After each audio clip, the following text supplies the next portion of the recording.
The Indo-European language family stretches from the north of India all the way to Western Europe.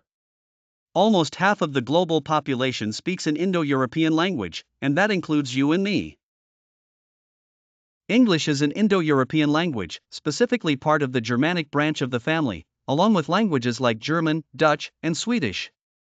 In the early 5th century, the Romans, who had ruled over England for over 400 years, withdrew their hold over the island.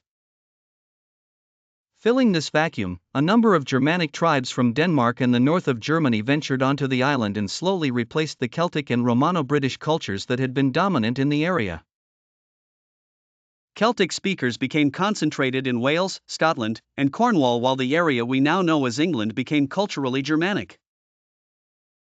The Germanic peoples in Britain, while from a number of separate tribes, eventually developed a common cultural identity as Anglo-Saxons. Old English, the Anglo-Saxons, in their many kingdoms, spoke a language we now call Old English. Old English really sounds nothing like our modern language and is largely incomprehensible to us modern speakers.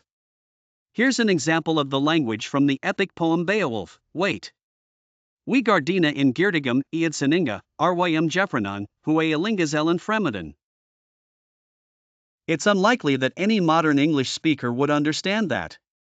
It's so old, and English has evolved so much, that it may as well be a foreign language.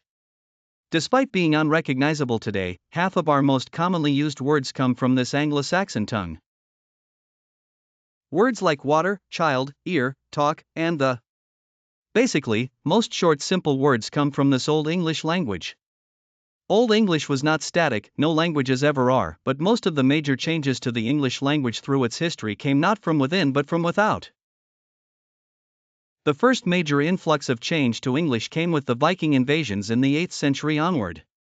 Norsemen from Norway and Denmark invaded the north of England and even set up a kingdom of their own called the Danelaw. These Vikings spoke a language called Old Norse, the ancestor of the modern Scandinavian languages. Its influence on English was mostly vocabulary, with words like sky, bag, law, hit, and even they coming from Old Norse. Middle English. In 1066, William the Bastard, later called William the Conqueror, invaded England with his Norman army, and at the Battle of Hastings, successfully conquered it. The Normans, now the ruling class of England, spoke a dialect of Old French. This Norman French became the language of the royal court, while Old English continued to be the language of the peasantry. After around 100 years of this, the two languages began to merge, creating what we call Middle English. If you've ever wondered why English, a Germanic language, has so many cognates with Romance languages like Spanish or French, this is why. A whopping 30%, or 10,000 English words, are French in origin. These words are most commonly seen in the spheres of law, religion, and science.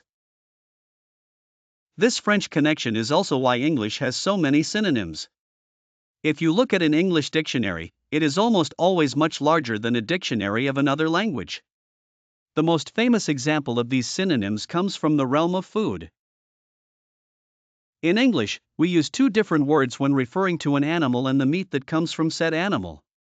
Words like pig, cow, and chicken are all Anglo-Saxon, as the farmers who raised these animals were English speakers, while pork, beef, and poultry are all Norman French.